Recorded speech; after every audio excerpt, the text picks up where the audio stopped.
Welcome, everyone, to another episode of Taking Up Space on Michelle A. Mayer podcast. The video started while I was anointing myself with my beautiful oil. I wanted to come on to offer something to you guys today. I didn't know if I was going to do a video. I'm just going to wing it, as I always do. I was looking on social media and I said, if I got time to look at somebody else's page, I can drop my own video. I was really using today as a day of education to gather information, and I got lost in my library of books, and I was fumbling around and reading on things that I had already read upon and revisiting things. And it brings me to my conversation that I'm going to share with y'all today. I did the video yesterday on dreams and how we as a people, a group of people, not culturally, but just humans living on earth, are pondering our paths, and we're all of us are looking to do the righteous thing. I truly believe that. And I think a lot of times we find things and we take them so literally that they lose the essence, the flavor that they were originally created to convey, all because we were looking to do the right thing. And so this conversation is I'm going to revisit some things having to do with the Davidic line, the house of David, and God's promise, and actually what God meant by certain things. When we look at David and David's walk, there really isn't any reference point as to who David was before Samuel came to anoint him. We don't know David's childhood. We don't know David's history. We just know David from when we meet David when Samuel comes into Jesse's house and anoints him. And then we get a view of who David is by way of David's actions after he is anointed by Samuel.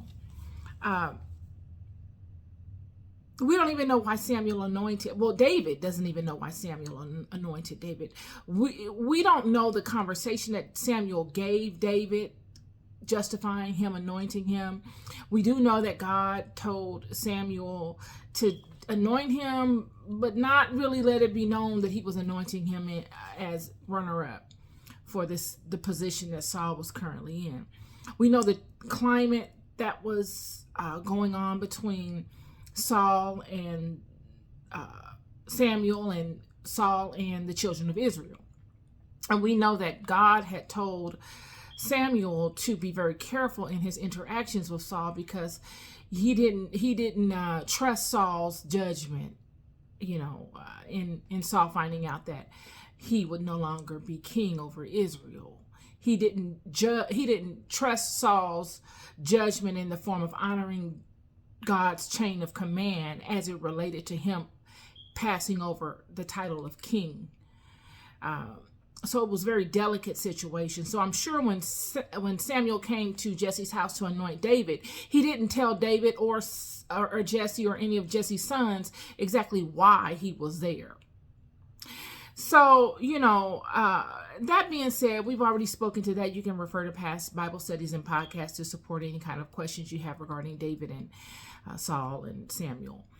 But as far as today's conversation is concerned, I'm going to focus more so on David's son Solomon, that David would pass the baton to.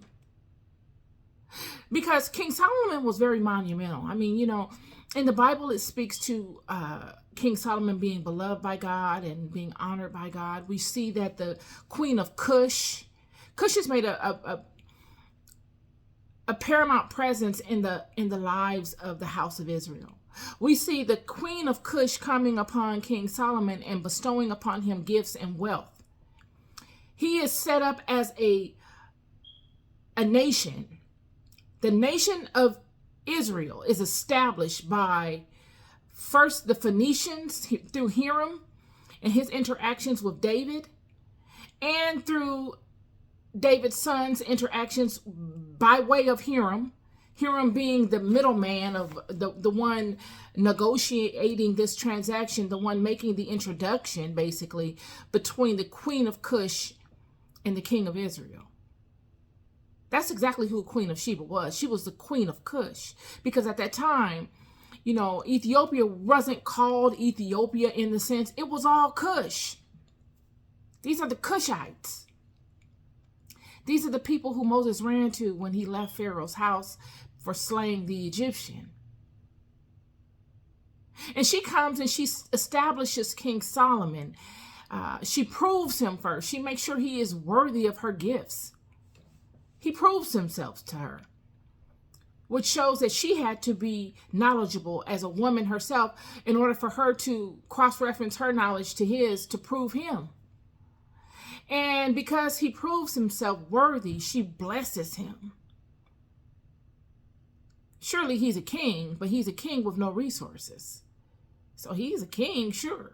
You know how many kings are right now in Africa or in various countries that are kings and they have no level of wealth? They have no capital, no resources. They're just kings. Even the house of Israel, when they fall into slavery and are enslaved by the nations, they are kings and princes, but they have no resources. King Solomon would be somewhat of in that state. When King David transitions, surely the kingdom is established, but they really are not a nation. They are not a solid entity. And what the Queen of Sheba would do, she would provide him with resources.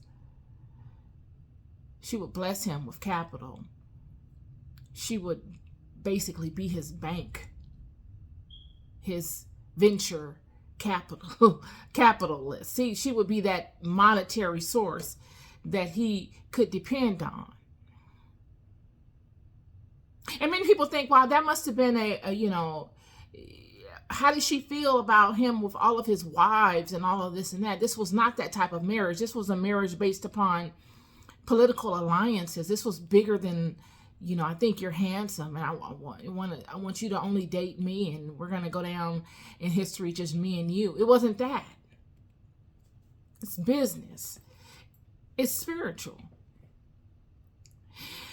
And long story short, all these things King Solomon did, some of which dating all of these foreign women and not even dating them, but marrying them, creating bloodlines with them, would be looked upon, but be frowned upon by God. King Solomon would do monumental things for the God of Israel. When sacrifice time came forward, it is said that King Solomon was sacrificing hundreds of thousands of animals. Hundreds of thousands of them.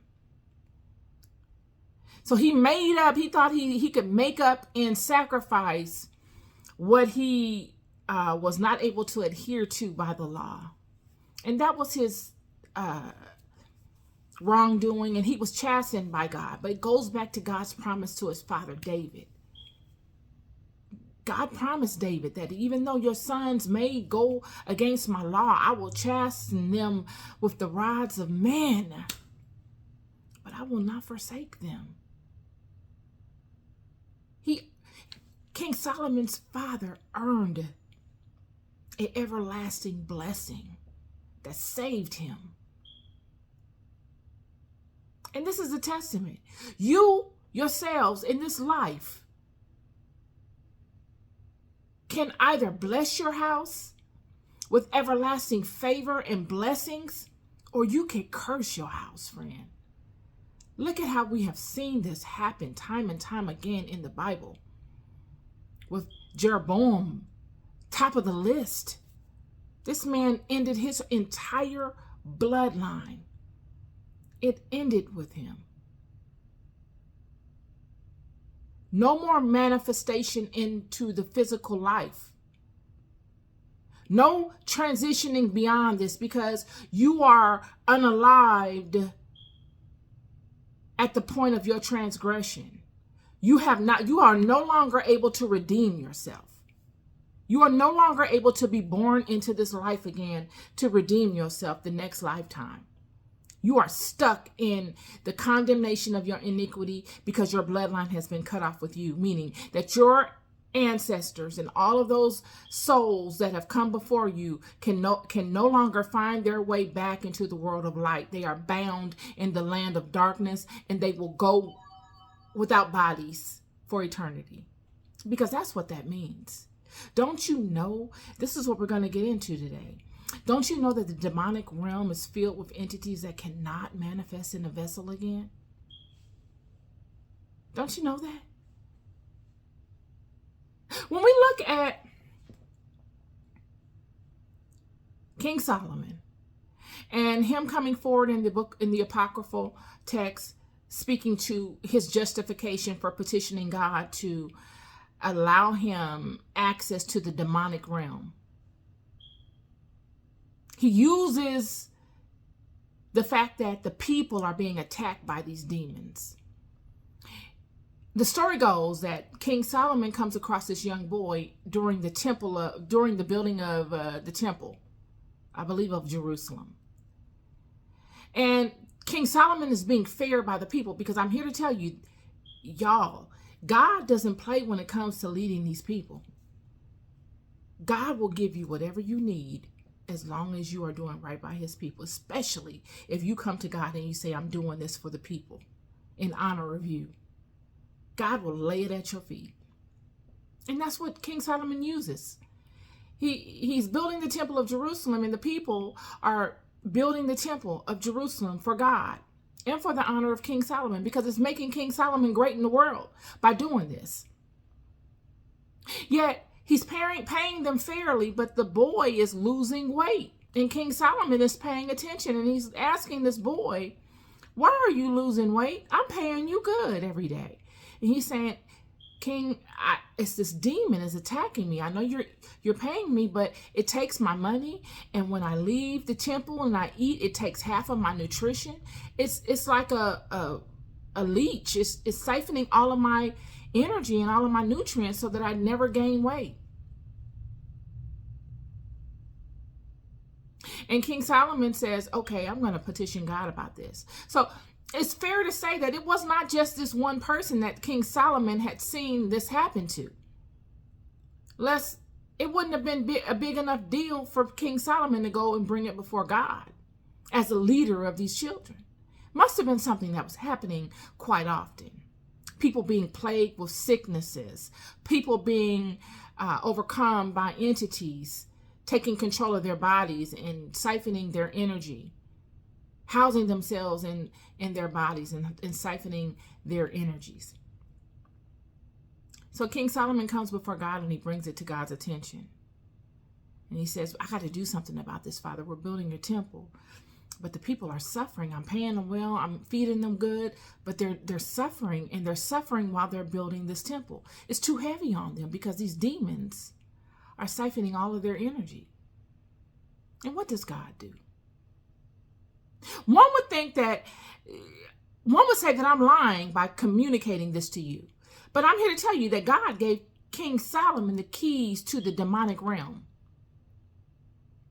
He says, that they want to come and attack my people because they know that you don't know how to handle them. Well, I'm going to give you information on how to handle them. I'm going to give you information as to the entire system. I'm going to have an angel explain it all to you. I'm going to give you something that you can use to protect yourself from them. And I'm going to give you something that you can bind them with. I'm going to give you power over them. Now, for God to do such thing, God must know that this is a lot of power to give one person. Surely this is David's son. But he's one man, and he's a mortal man. He's not all-knowing. And even if he leans in on the alignment and the proper way of walking with God, these demons are very, very tricky. It's going to take a lot to keep Solomon from befalling their tricks. And God would know this, but he would give King Solomon this information. And this information that King Solomon would find or would get would be the keys to the demonic realm. So when you see King James books about the demonic realm, or when you see different books on having to do with the Goeicia and Grimoires, and working with pentacles and pentagrams and all types of gematria. These are all things that God, through the angels, gave to King Solomon. The keys of Solomon, the lesser keys, the higher keys, all these different books, all written in Hebrew. That's why when you see these pentacles or these pentagrams and these sigils or whatever you want to call them, and they're written with holy names inscribed upon them and holy symbols, you're looking at the Hebraic language. Why is it in Hebrew? Well, because God gave it to Israel. God gave it to Israel, friend. These were sacred texts of the house of Israel. Absolutely. God gave them. And King Solomon would use them quite efficiently to bind these demons. Not the low-level ones. King Solomon was interacting with high-level demonic forces. High-level forces that rule this world. He was binding them, calling them forward, forcing them to do their will, binding them. How do you bind them? You put them against, you counter them with an angel that controls them. It's a whole system. And King Solomon mastered it and he used it. And the same system many use in the world, and they don't even equate it to the house of Israel. But this is all Israel's stuff by way of God.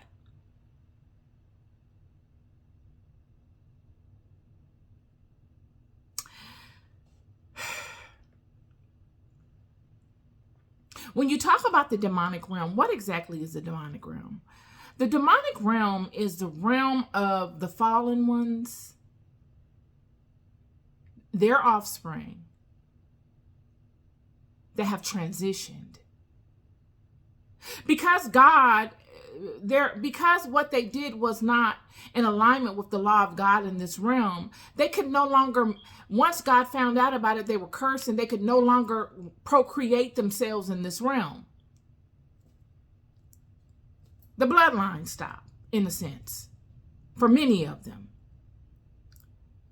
But just like anything in life, nothing is ever destroyed. It just transitions, energy transitions from one state to the next. So when they transitioned, they didn't go away. They just went into the invisible world. The heavenly realm is what they call it, the realm of the unseen. But they are still conscious and very active.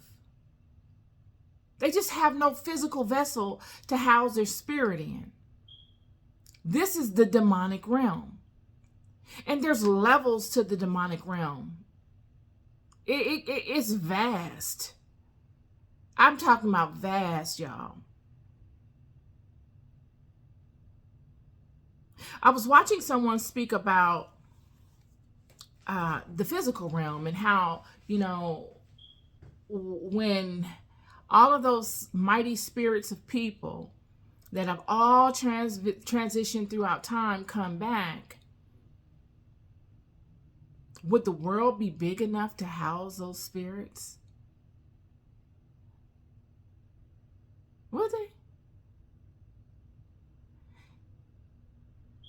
Or would they actually come back in a physical body like we are in? When Noah had the ark and he put everybody on the ark and all these different creatures on the ark, it sure must have been crowded on that ark, huh? You mean to tell me Noah got every little insect and every little thing and put it on that ark? There is your spiritual body and there is your physical body. But we won't get all into that. That's just something that I don't even know why I went into that, because I don't really want to get off into that. But the demonic realm is a very populous place. And it houses spirits that can no longer manifest in the physical world. So when I brought up Jeroboam and what he did and God cutting off his whole bloodline, everybody from him, everybody up to him was cut off. Well, there was nothing beyond him manifesting in the world. Let's just say that. Nothing. So his actions in his life affected his entire house, his entire vine. And then when you look at David, his actions in his life blessed his entire line, gave them favor. Favor so that even if they did make bad decisions, his children, grandchildren, and all of them that came after them, even though they made bad decisions, surely they were chastened by the stripes of men, but they're never forsaken. They have grace. All from what their forefathers did. This is a promise that God made. This is why whenever I read it, it makes me cry. Because when you read it and you really understand what it's saying to you, friend, this is an eternal blessing for eternity, friend. Not just safeguarding you, but safeguarding all of those that come after you. Whether it's you transitioning and you coming back to this in your own bloodline, you've safeguarded your path. Or whether it's you transitioning and going into higher realms and those that come after you are safeguarded for their entire path.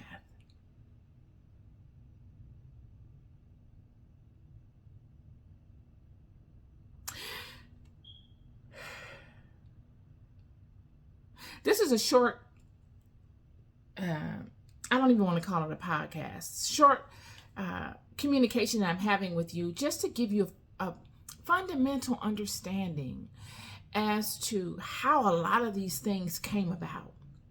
A lot of these things that we say are taboo and that we say we shouldn't be bothered with or that you're going to go to hell for, you must know once you are enlightened, once you are educated to what these things are, you can understand the relevancy of them. You can categorize them better without judgment, without fear, without, condemnation. The Grimoires, all of the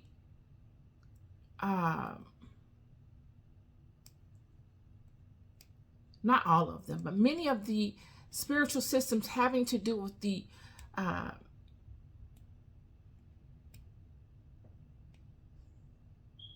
Goeicia, the Grimoires, the using pentagrams and pentacles and Solomonic spiritual systems. All these things came about by way of King Solomon, David's son. David and Bathsheba's son, petitioning God to help the children because they were being attacked by these entities.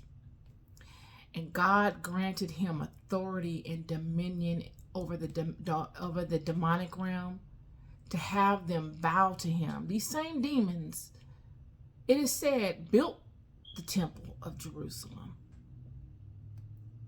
They were ordained by King Solomon. He bound them and made them lift the heavy rock material and place them strategically together to build such things.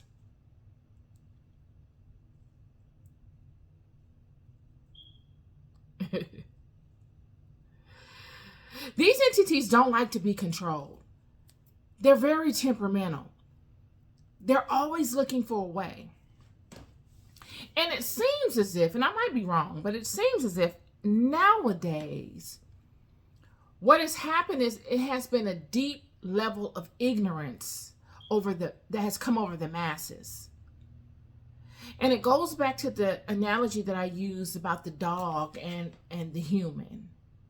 And if you are in an environment where you don't really know the truth of things, if you're told something, if you're told bad information, and you're told, this dog is really more important than you. This dog is more important than you. You are to honor this dog. Okay? When that dog, when you eat and cook your food, you feed the dog first. You sit the dog at the table and you feed the dog, and then you sit on the floor and you eat on the floor. If no one is there to tell you that that's wrong, you will do that. And you will teach your children to do that, and so on and so forth. So that the one that's supposed to be serving you, you are serving. And you are giving up your seat to allow the one that should be sitting on the floor to sit in. And you will sit on the floor. Because there's no one there to correct it. And the dog will become spoiled by that. To the point, especially if the dog is conscious and intelligent. Think of it as a person. One of these demons. If they know better, and it's an orchestrated method of operation for them to outsmart you, and they've been successful at it, and they're standing in the success of that, they're not going to tell you that you have dominion or any type of right. They're going to use their power to keep their position. And this is somewhat of what happened to King Solomon. He had control over these entities. But these entities are wise, they're cunning. They live thousands of years, y'all. They live a long time. Their level of knowledge surpasses ours on so many levels. So many levels. And they got the upper hand. To the point that he could not control them. He couldn't. They outsmarted him. And they held him in condemnation of himself. The promise that God made to King Solomon was God's promise to King Solomon. The demons didn't make no promise to King Solomon. And they could lead him into avenues that would not support him spiritually. All of those demons he bound up and he called forward somewhat wreaked havoc on him. They made life very, very difficult for him. Very, very difficult. So that's the testament to them. That's the whole genie in the bottle thing. You got to be real careful with these things. Because what starts out really well, a lot of times ends very bad. They are always looking for a way.